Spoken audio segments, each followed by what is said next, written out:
Quiero que conozcan a un médico que se dedica hace muchos años al tema del envejecimiento. Es un médico que anduvo dando conferencias y formándose en muchas partes del mundo. Y así como uno diría que hay una nueva normalidad, ¿recuerdan esa frase? Bueno, hay una nueva longevidad. ¿Qué podemos esperar de nosotros y de nuestro envejecimiento? El de todos nosotros. Creo que hay un montón de prejuicios, de ideas o de representaciones sociales instaladas en la cabeza de cada uno de nosotros que dista muchísimo de lo que está pasando realmente con la adultez. Bienvenido, Diego Bernardini. ¿Cómo estás? Muchas gracias por la invitación, un gusto. ¿Qué es la nueva longevidad? Es oportunidad, es lo que vos dijiste.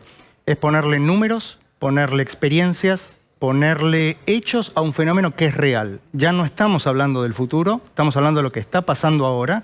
Y lo que es más interesante es que es también hablar de nuestro propio futuro, de cómo lo podemos pensar, cómo lo podemos imaginar y cómo lo podemos realizar.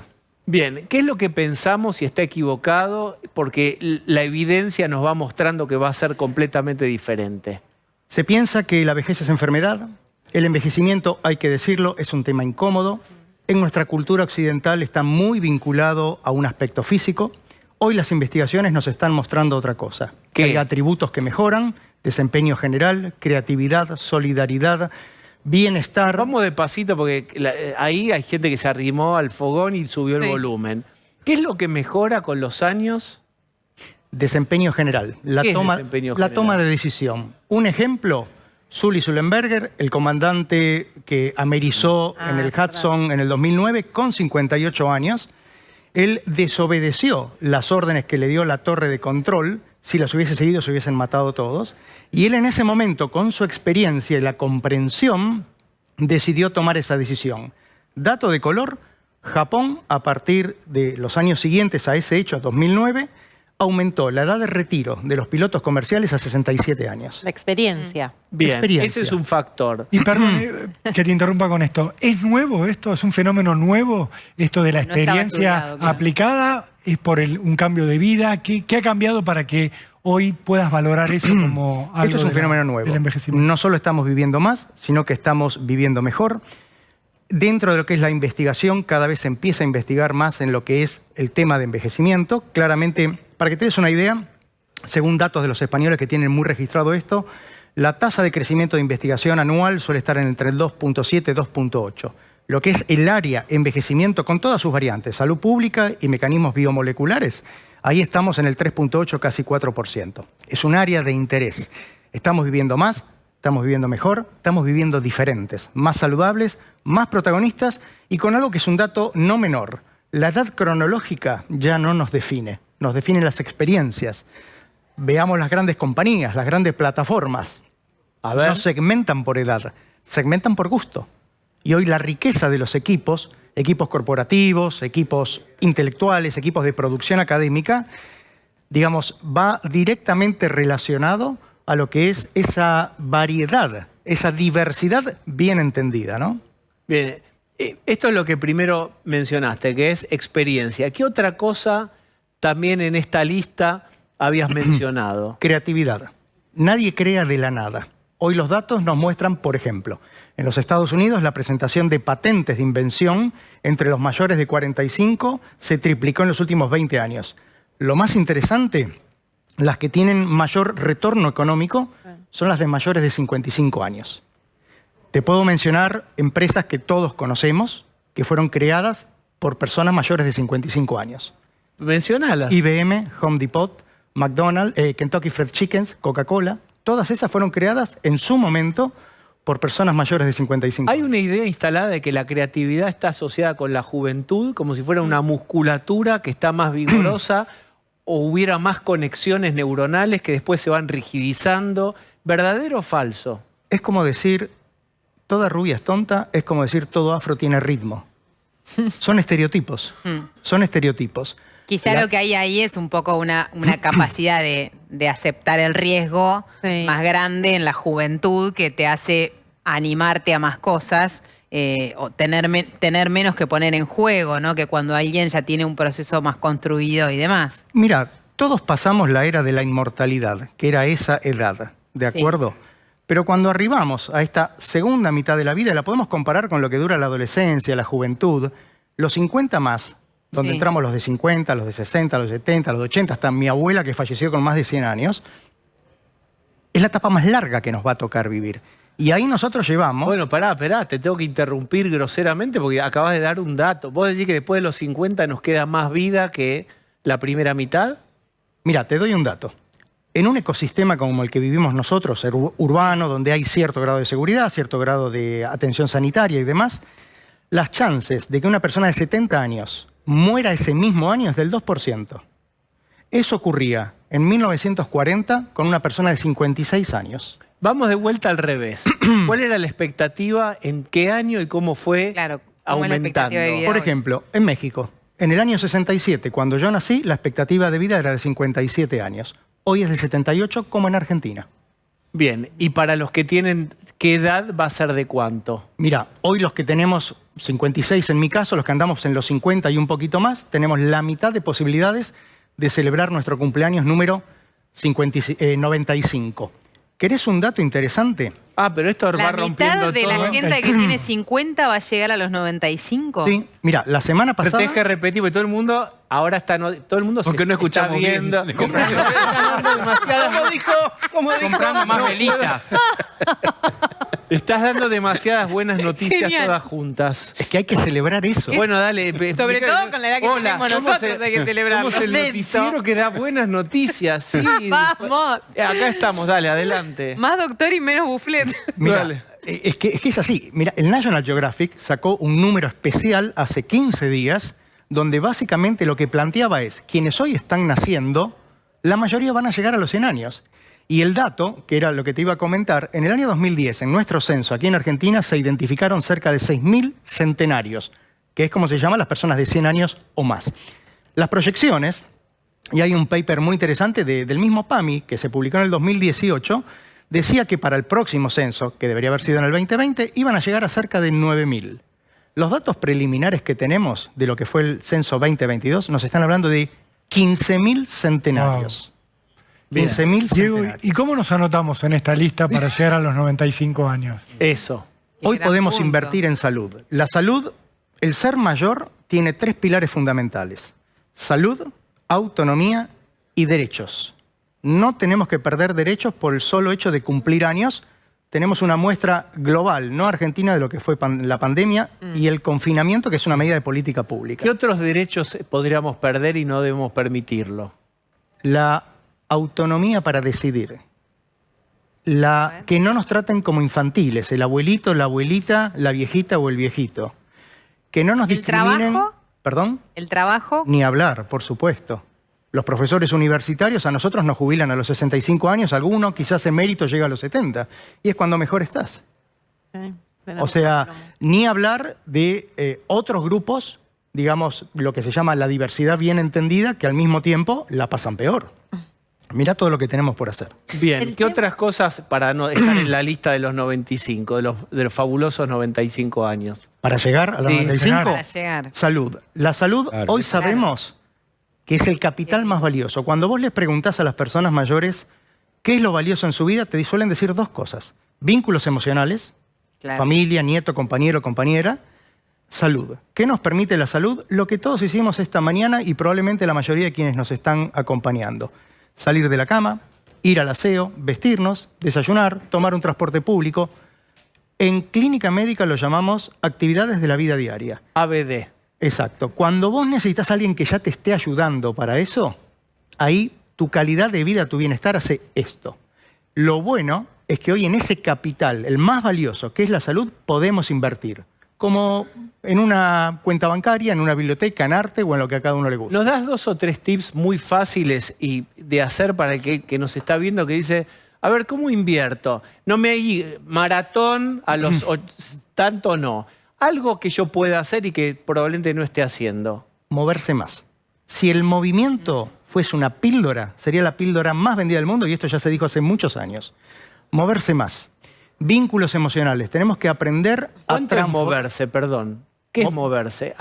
Todo. Subir la escalera, sacar a pasear más seguido al perro, bajarse antes del subte o del colectivo o del bus y caminar, hacer las compras del supermercado, del almacén con las manos. Movimiento. Hay que moverse más. Hay una correlación entre movimiento y cognición. Explícala. Así es. Y esto lo estudió un querido amigo en Canadá, argentino, el doctor Montero Dazo. Básicamente hoy velocidad de marcha correlaciona con cognición. Nosotros desde la clínica, los médicos, vemos que aquel paciente que está caminando lento, aquel paciente que cuando vos tenés que hablar no puede hacer la doble tarea que se llama. Vamos caminando y de repente yo le hago una pregunta a ella y ella se detiene para contestarme, a diferencia de otros que siguen caminando y te contestan. Eso es predictor. Es predictor de malos resultados en salud en el mediano plazo. Esto significa internación, significa más enfermedad y más grave y, por supuesto, muerte prematura. O sea, ejercitar la marcha. Sí, hay que moverse más. Ahora, Bien. hay un tema que tiene que ver con lo que vos ponés, que incluso tiene que ver con discusiones que se dan en el mundo. El tema de la jubilación, ¿no? Sí. Francia lo está discutiendo con un problema. La Argentina tuvo una discusión fuerte y me parece que el próximo gobierno la va a volver a reabrir. Me parece que a partir de las cosas que vos contás, de los cambios que se están viviendo, es válido discutir en qué momento hay que jubilarse, ¿no? Porque el tema de los 65 años, a partir de lo que vos decís, uno debería estar normalmente, si está sano, para seguir trabajando. Mira, Pablo, vivir más cuesta dinero. Todos lo sabemos, vivir Claro. cuesta dinero. Obvio. Tenemos dos opciones, o ahorramos más o trabajamos más. Ujú. Hoy Europa, me tocó estar en un Congreso Mundial de Economía de la Longevidad fin del año pasado, está discutiendo ya edades de retiro de más de 70 años. De más de 70 años. Ahí lo tenemos a Macron, Claro. en París, con toda la gente en la calle. Pero hay otro dato que me parece muy importante. Siempre se toma en consideración la cultura oriental, los japoneses, toda esa cuestión tradicional oriental. Los japoneses vinculan mucho el bienestar. Y fíjate que yo hablo de bienestar, no hablo de felicidad porque es como un ideal aspiracional y que a veces se convierte en una carga. El bienestar tiene que ver con estar ocupado. Un propósito de vida, un proyecto. Si podés trabajar, mejor. A ver, aquellos que también lideran esa corriente de no, ¿y qué nos va a quedar para los jóvenes de trabajo? El cupo de trabajo ya también se describió hace mucho, no es un cupo fijo. Pero además, una persona de 70, una persona de 75, no quiere ni puede trabajar 8, 10 o 12 horas. Quiere estar ocupado. Claro. Y además hoy el trabajo ya no es físico como en la revolución industrial, es cognitivo. Estamos en la sociedad del conocimiento. Sin embargo, la gente mayor de 40 años que se queda sin trabajo es muy difícil que consiga trabajo. Ese es el cambio de cultura. A ver, los cambios sociales siempre tuvieron un gap con el cambio cultural y la normatización. Nosotros seguimos viviendo como se vivía en el siglo XX. Estudio, trabajo, jubilación. Hoy esa idea de 3 fases lineal de una vida lineal ya no existe. Hoy la norma son las transiciones, es el aprendizaje continuo a lo largo de la vida, es reinventarnos y es, por otro lado, buscar un bienestar sobre el que hoy podemos influir. Pero ahí hay un factor incluso de política de Estado que tiene que cambiar. Por porque supuesto. el concepto de jubilado tiende a ser un concepto de expulsión del sistema e inhabilitas a esa persona que continúe en actividad o Correcto. generando, haciendo algo. Está como esta idea de no genera, por eso hay que Correcto. sacarlo. Por eso mismo, mira, la idea de productividad es del siglo XX. Hoy estamos con otra idea, con la idea de la vigencia. ¿Qué significa la vigencia? Significa la capacidad de dar. ¿Y qué es lo que no está dando la sociedad? Oportunidades. Lo que tenemos que hacer, vuelvo a repetir, que no se hizo con el confinamiento, fue escuchar a las personas mayores. Fue preguntarles qué quieren. Y por otro lado más, que es lo que condena toda medida de política pública, no comprometerlos en el cambio. Lo que la sociedad hoy tiene que darnos son oportunidades. Y esas oportunidades, cada uno las podemos hasta ir eligiendo. Bien. Él es Diego Bernardini, síganlo. ¿Qué publicaste ahí? ¿Trajiste tus libros también o no? No. No los trajo. El pero- tipo va a la tele y no trae sus libros. Pero Bueno, los encontraste está porque te los dejaron. Bien. Sigamos un poco. ¿Qué políticas públicas se pueden aplicar? Si alguien te llama y te dice, muy interesante, dame 2 ideas que no sean demasiado caras ni demasiado soñadoras para poner en práctica. ¿Qué se puede hacer? Mira, no se trata de inventar la rueda, es ver qué están haciendo otros países. Una de ellas, la primera, y lo tenemos muy cerca, Colombia. Consejo de Sabios y Sabias. Personas mayores, protagonistas, referentes sociales, que no tienen voto, pero tienen voz. Y que además te movilizan. Argentina, mayores de 60 años, 7 millones de votos. Atenti. 7 millones de votos. ¿De gente de qué edad son 7 millones? Mayores de 60 años. 7 millones. Mirá si se organizan. Bien, y está bien. ¿Y qué es un consejo? ¿En qué funcionan? Un consejo es incidencia, es abogacía, es comunicación. Es decirle al señor que está en la política, que es un funcionario público, que está de paso, decirle, señor, usted está acá por nuestro voto entre todos. Y además, más de 50 en Argentina son cerca de 15 millones de personas.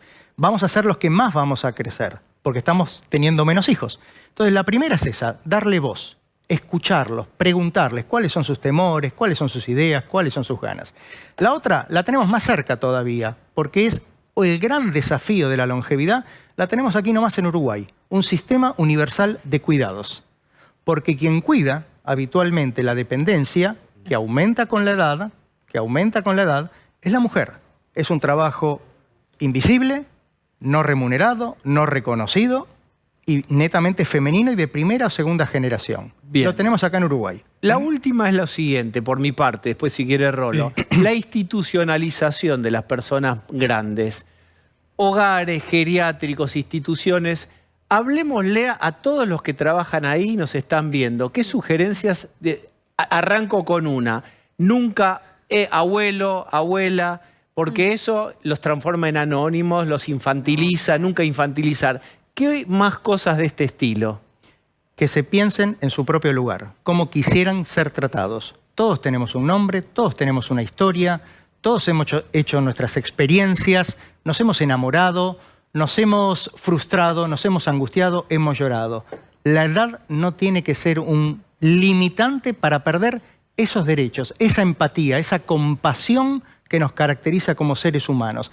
Esa persona que está ahí puede ser tu madre, puede ser tu tía, puede ser tu hermana. Obvio. Vamos a ser nosotros. Vamos a ser nosotros el día de mañana. Diego, ¿y cómo definirías el respeto o la falta de respeto que hay en la Argentina hacia los mayores? ¿Crees que es baja, mediana, en comparación con otros países? Esto es un fenómeno, a ver, hay que decirlo, esto es un fenómeno que es global. Esto pasa siempre, el edadismo, que así es como se llama la discriminación por edad, y que es más frecuente, ya te digo, del color de piel, de cómo pensás, o tu género, tu identidad, o cómo te autopercibas, es algo que vamos a padecer todos.